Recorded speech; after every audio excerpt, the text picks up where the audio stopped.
बहुत साल पहले की बात है। एक घने जंगल में रहता था एक खरगोश। खरगोश एक बड़े पेड़ के नीचे एक छोटा सा बिल में रहता था। उस जंगल में खरगोश का कोई दोस्त नहीं था, वो अकेला रहता था। एक दिन गर्मी के एक दोपहर में खरगोश को प्यास लगी और वो पानी पीने के लिए एक तालाब के पास गया।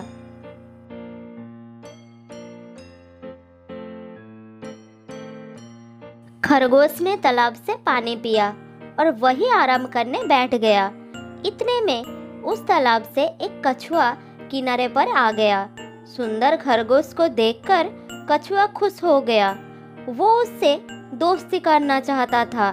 थोड़ी देर बाद कछुआ खरगोश के पास आया और कहा,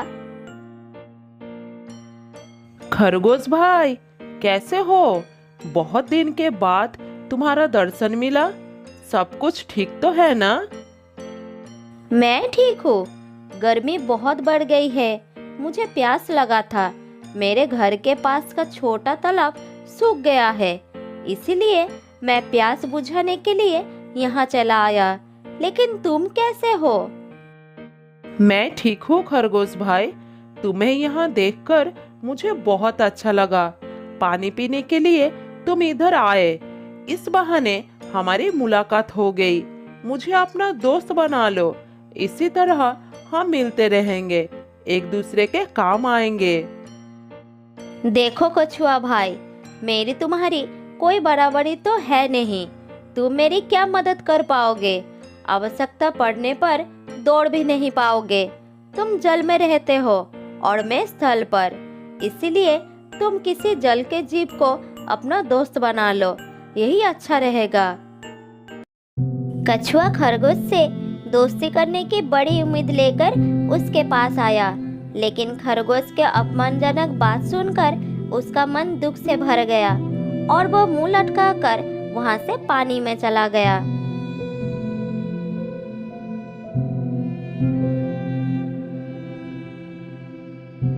इस तरह खरगोश हर रोज उस तालाब में पानी पीने के लिए आता था।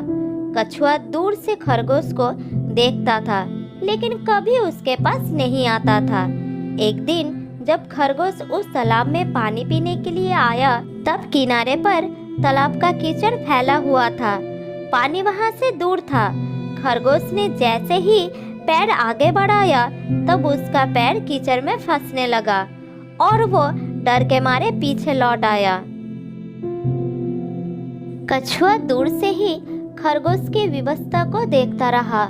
खरगोश प्यासा भी था और अपने आप को पानी तक नहीं ले जा सकता था, इस कारण पानी भी नहीं पी सके। कछुआ दूर से सब कुछ देख रहा था। खरगोश की ये हालत देखकर कछुआ और नहीं रह पाया। फिर वो उसके पास आया।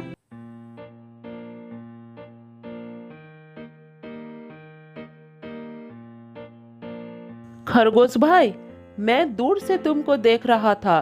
तालाब के किनारे कीचड़ होने के कारण तुम आगे नहीं जा पाए और प्यासे रह गए। मैं तुम्हारे पास आ गया हूँ। तुम मेरी पीठ पर बैठ जाओ, मैं तुम्हें पानी तक ले जाऊंगा, तब तुम अपनी प्यास बुझा लेना। खरगोश ने कछुए की बात पर गौर किया। वो समझ गया कि बात सही है। उसके पैर कीचड़ से गंदा होने से बच जाएंगे, उसकी प्यास भी तालाब के पानी से बुझ जाएगी। फिर वो इस बात पर राजी हो गया।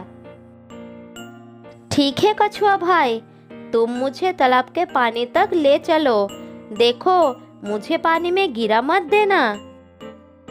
नहीं नहीं खरगोश भाई, तुम निडर होकर मेरी पीठ पर बैठ जाओ, मैं तुम्हें नहीं गिराऊंगा।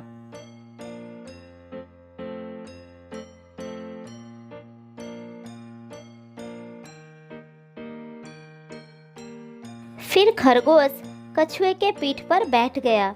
कछुआ उसे अपनी पीठ पर बैठाकर तालाब के अंदर चला गया।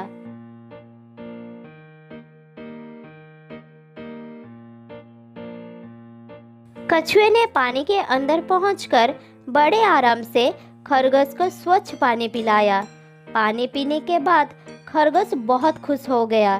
फिर वो कछुए के पीठ पर बैठे बैठे किनारे पर चला आया।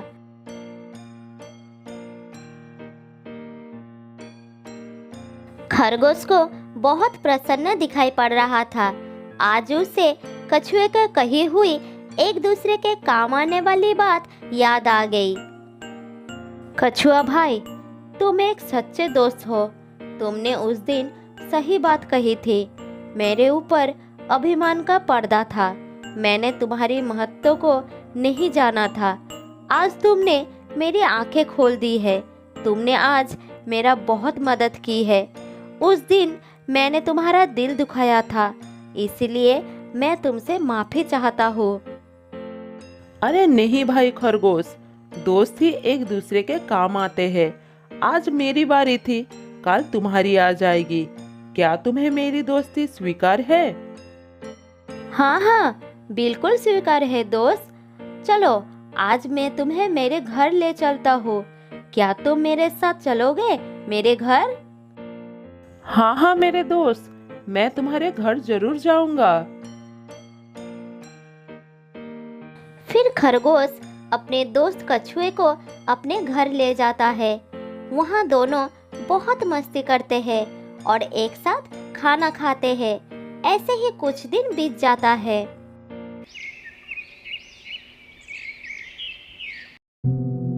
जिस तालाब में कछुआ रहता था, उसका पानी भी सूखने लगा। खरगोश को भी इस बात की बड़ी चिंता हो रहा था। वो सोचने लगा कि अगर ये पानी समाप्त हो गया तो प्यास से मरने की नौबत आ जाएगी। तब दोस्त कछुआ भी कुछ नहीं कर पाएगा और वो भी पानी के बिना परेशान हो जाएगा। फिर वह कछुए से पूछता है, कछुआ भाई, कुछ ही दिन में ये तालाब का पानी सूख जाएगा। फिर हमारा क्या होगा? हम कैसे जीवित रहेंगे? खरगोश की बात सुनकर कछुआ थोड़ा चिंतित हो गया। फिर वो उसे आश्वस्त करके कहता है, खरगोश भाई, आसपास के सारी तालाब के पानी सूख रहे हैं। अब किसी भी तालाब में पानी नहीं रहेगा। हम सभी के लिए ये दुख की घड़ी है। हमें यहाँ से दूर जहाँ पानी हो ऐसी जगह पर जाना होगा। तुम तो जानती हो कि मेरे चलने की रफ्तार क्या है, इसलिए मेरा कहा मानो और आसपास जहाँ बहुत सारा जल हो उस जगह का पता लगाओ। इसके बाद हम वहाँ जाने का प्रबंध करेंगे। कछुआ भाई, पानी का पता तो मैं लगा लूंगा, लेकिन तुम वहाँ कैसे पहुँच पाओगे? तुम्हें यहाँ छोड़कर मैं भी नहीं जा पाऊंगा। मेरे दोस्त, पहले पानी का तो पता लगाओ, उसके बाद वहाँ पहुँचने का रास्ता भी बना लूंगा। जल्दी जाओ दोस्त, देर मत करो, नहीं तो हम सब मुसीबत में पड़ जाएंगे।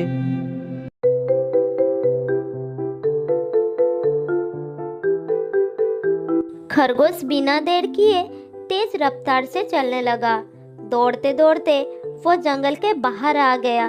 जंगल के बाहर कुछ दूर जाते ही उसे एक नदी दिखाई दिया। उस नदी में बहुत सारा पानी था। उसे स्वयं से ज्यादा अपनी दोस्त कछुए की चिंता थी। कुछ देर बाद वो दौड़ता हुआ कछुए के पास पहुंच गया। कछुए के पास पहुंचकर खरगोश ने नदी के बारे में सारी बात बता दी। खरगोश भाई, मैं जानता हूँ कि तुम मुझे लेकर चिंतित हो। मैंने भी जंगल के बहुत सारे दोस्तों को बुलाया है। अब यहाँ पानी के बिना कोई भी प्राणी जीवित नहीं रह पाएगा, इसीलिए हम सब साथ में यहाँ से जाएंगे। खरगोश ने आसपास के कुछ जानवरों को इकट्ठा किया। उसने बंदर को एक कपड़ा ले आने के लिए कहा। बंदर भाई, तुम एक कपड़ा लेकर जल्दी आओ। ठीक है खरगोश भाई, मैं पास के गांव से एक कपड़ा लेकर आता हूँ।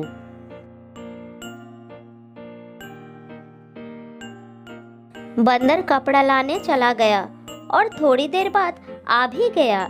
उसके बाद कछुआ कपड़े के ऊपर बैठ गया और उसे थैले का रूप देने के लिए कह दिया। बंदर ने उसके कहे अनुसार कपड़े के थैले में कछुए को सुरक्षित स्थापित कर दिया। फिर कछुए ने थैले के अंदर से कहा, बंदर भैया, अब एक काम करो, मुझे थैले के साथ हिरन के गले में लटका दो। हम सब साथ साथ नदी के पास पहुंच जाएंगे और एक नई दुनिया बसाएंगे। फिर सभी जानवर एक साथ नदी के पास जाने के लिए चलना शुरू कर दिए। हिरन के गले में लटकती थैले में बैठकर कछुआ भी सबके साथ नदी किनारे पहुंच गया। सभी नदी के पास पहुंचकर बहुत खुश हो गए। वहां चारों तरफ हरियाली थी और पीने के लिए बहुत सारा पानी था। कछुए की चतुराई ने उसका और सबका काम आसान कर दिया। बहुत साल पहले की बात है। विजयनगर में एक बहुत बड़ा जंगल था। उस जंगल में शेर खान नाम का एक शेर रहता था। वो जंगल का राजा था। उसके शासनकाल में जंगल के सभी जानवर सुख और शांति से रहते थे। यदि जंगल में कोई भी जानवर गलत काम करता तो शेर खान ने उसे दंड देते थे। वो कमजोर जानवरों की रक्षा भी करते थे।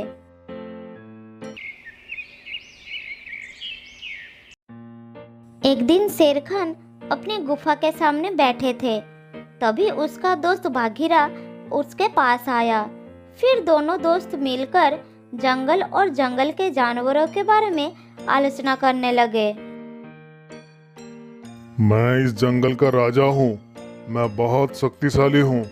मेरे सामने जंगल का कोई भी जानवर टिक नहीं सकता। क्या कहते हो बघीरा भाई?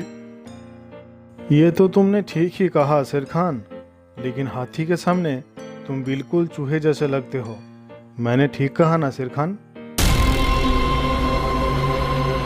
बाघीरा की बात सुनकर शेर खान बहुत क्रोधित हो गए। बाघीरा, तुम्हारी हिम्मत कैसे हुई मेरे बारे में इस तरह बात करने की? तुम्हें पता है तुम किसके बारे में बात कर रहे हो? मैं इस जंगल का राजा हूँ। तुम मेरे दोस्त हो, इसलिए तुम्हारे साथ मैं थोड़ा मजाक कर रहा था। तुम मेरी बात का बुरा मत मानना शेर खान। शेर खान नहीं, महाराज कहो महाराज।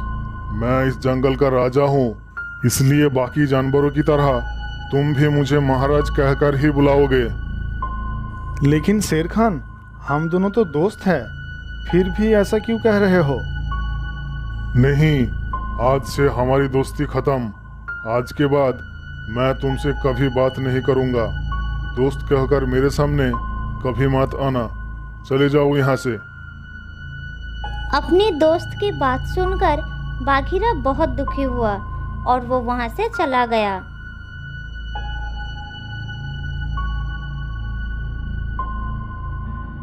उस जंगल में गोलू नाम का एक बंदर रहता था। वो दूसरों की चीजें चुरा कर भाग जाता था। एक दिन गोलू चोरी करते समय शेर खान के एक सिपाही के द्वारा पकड़ा जाता है और उसे शेर खान के सामने विचार के लिए लाया जाता है। गोलू को देखकर शेर खान कहते हैं, गोलू, तुम्हारी चोरियों के किस्से जंगल के दूर दूर तक मशहूर है। तुम जानवरों के घर में ही नहीं बल्कि मेरे दरबार में भी बहुत चीज चोरी की है। इसलिए मैं तुम्हें पहाड़ से गिराकर मरने की सजा घोषित करता हूँ। आज से ठीक 2 महीने बाद तुम्हें पहाड़ से गिराकर मारा जाएगा। सजा सुनकर गोलू रोने लगा और बोला, महाराज, मैं अब कभी चोरी नहीं करूंगा। मुझे माफ कर दीजिए महाराज। मेरे घर में छोटे छोटे बच्चे हैं, छोड़ दीजिए महाराज। लेकिन शेर खान ने उसकी बात नहीं सुना। तब एक सैनिक उसे ले जाकर जेल में बंद कर देता है। उधर गोलू का दोस्त भोलू को जब इस बात का पता चलता है तब वो गोलू से मिलने के लिए कैद खाने में पहुंच जाता है और उसे कहता है, देखा गोलू, तुम पकड़े गए ना। मैंने तुम्हें कितनी बार कहा था कि चोरी करना छोड़ दो।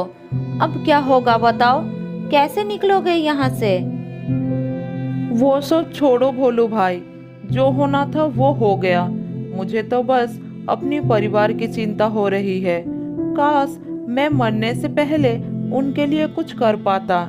मेरे छोटे छोटे बच्चे हैं, बीवी है, अब उन सब का क्या होगा? मेरे बिना वो भी जीवित नहीं रह सकते।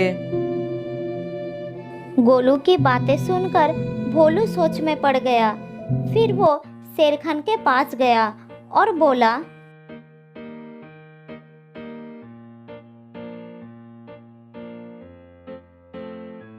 महाराज, मैं गोलू का दोस्त हूँ। मैं आपसे कुछ कहने आया हूँ। तो तुम उसका दोस्त हो? ठीक है, बताओ क्या कहना चाहते हो तुम?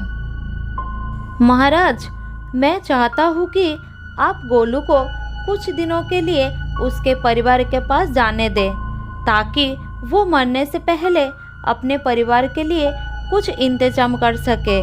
मरने वाले का आखिरी इच्छा पूरा कीजिए महाराज। वो एक बहुत शातिर चोर है, इसलिए उस पर मेरी कोई हमदर्दी नहीं है। पर महाराज, आप एक बार उसके परिवार के बारे में भी सोचिए। गोलू ने जो किया उसमें उसके परिवार की क्या गलती? अगर आप उसे कुछ दिन के लिए अपने परिवार के पास रहने दोगे तो शायद उसका परिवार बच जाएगा। मैं इस बारे में तुम्हारी कोई मदद नहीं कर सकता। अगर अपने परिवार से मिलने के बहाने गोलू भाग गया तो मैं किसको सजा दूंगा?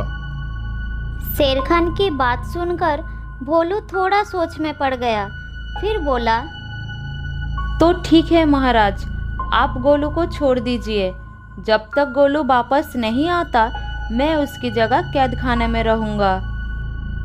और अगर वो कभी वापस नहीं आया तो क्या तुम उसके हिस्से की मौत की सजा भी लोगे? थोड़ा सोचकर बताओ। हाँ महाराज, मैं इसके लिए भी तैयार हूँ। भोलू की बात मानकर शेर खान ने गोलू को कैद खाने से निकालकर भोलू को कैद खाने में डालवा दिया।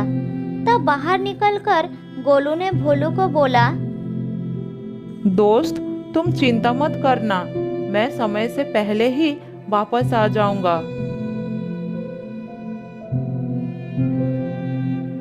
ऐसा कहकर गोलू वहां से चला गया। तब भोलू गोलू की जगह कैद खाने में रहने लगा।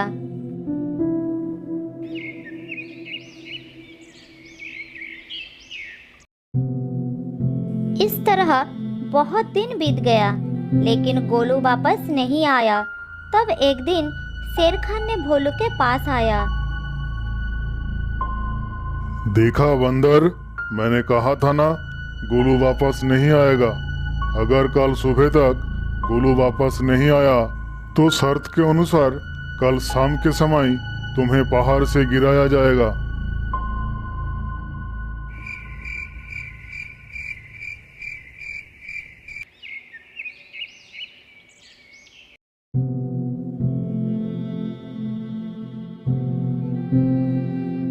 अगले दिन भी जब गोलू वापस नहीं आया, तब शेर खान और उनके सैनिक भोलू को लेकर पहाड़ के किनारे पर गए। फिर भोलू को खाई के किनारे खड़ा करके शेर खान कहता है, देखा ना बंदर, तुम्हारा दोस्त तुम्हें धोखा देकर भाग गया। अब तुम मरने के लिए तैयार हो जाओ। इस बार भी भोलू नहीं डरा।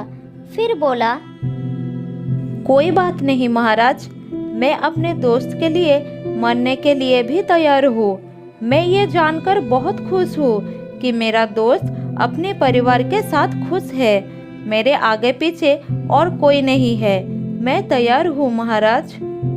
शेर खान और भोलू के बीच बातचीत चल रही थी। तब थोड़ी दूर पर गोलू को उनकी ओर आता हुआ दिखाई दिया। फिर पास आकर उसने बोला, तुम्हें ऐसा करने की कोई ज़रूरत नहीं है दोस्त। तुमने मेरे लिए जो किया उसके लिए तुम्हारा बहुत बहुत शुक्रिया। अब मैं अपनी सज़ा पूरी करने के लिए तैयार हूँ। महाराज, छोड़ दीजिए मेरे दोस्त को। गोलू, तुम्हें वापस आने की क्या ज़रूरत थी? मैं ये सज़ा ले लेता। तुम्हारे घर में छोटे छोटे बच्चे हैं, बीवी है, उनका क्या होगा? मेरे परिवार में मेरे अलावा और कोई नहीं है, इसलिए यदि मैं मर जाऊं तो मेरे लिए किसी का कोई दुख नहीं होगी। तुम यहाँ से चले जाओ। नहीं दोस्त, गलती मैंने की है, इसलिए सजा भी मुझे ही मिलनी चाहिए। उन दोनों की दोस्ती देखकर शेर खान सोचने लगे, ये दोनों अपनी दोस्ती के खातिर जान देने के लिए भी तैयार है, और मैं एक छोटी सी बात पर गुस्सा होकर अपने सबसे अच्छे दोस्त बाघीरा से दोस्ती तोड़ दी। ये मैंने बहुत गलती कर दी, मुझे इसका प्रायश्चित करना ही होगा। किसी को मरने की कोई जरूरत नहीं है। तुम दोनों की दोस्ती को देखकर मैं गोलू की सजा माफ करता हूँ, पर याद रखना गोलू, अगर तुमने फिर से चोरी की तो अगली बार मैं तुम्हारी सजा माफ नहीं करूँगा। नहीं महाराज, मैं अब कभी चोरी नहीं करूँगा। आज से मैं ईमानदारी से काम करूँगा और अपने परिवार का ख्याल रखूँगा। आपका बहुत बहुत धन्यवाद महाराज। ठीक है, अब तुम जा सकते हो। फिर दोनों दोस्त खुशी खुशी वहां से चले जाते हैं। उनके जाने के बाद शेर खान सीधा अपने दोस्त बाघीरा के पास गया। बाघीरा, मेरे दोस्त, मैं यहाँ तुमसे माफी मांगने आया हूँ। मुझे तुम्हारी छोटे से बात पर गुस्सा नहीं करना चाहिए था। कृपया मुझे माफ कर दो मेरे दोस्त। पर महाराज, आपने तो कहा था। महाराज नहीं, शेर खान बोलो, शेर खान। और आज से तुम मुझे नाम से ही बुलाओगे, क्योंकि दोस्त एक दूसरे का नाम लेकर ही बुलाते हैं। आज से तुम हमेशा के लिए मेरे सबसे अच्छे दोस्त बनकर रहोगे। और इस तरह गोलू और भोलू की दोस्ती देखकर शेर खान को अपनी गलती का एहसास हुआ और उसने बाघीरा से माफी मांगी और दोनों फिर से दोस्त बन गए। तो दोस्तों, इस कहानी से हमें ये शिक्षा मिलती है कि कभी-कभी दूसरों की अच्छाइयाँ देखकर हमारे अंदर की अच्छाइयाँ भी जाग जाती है। इसलिए हमें अच्छे काम करते रहना चाहिए।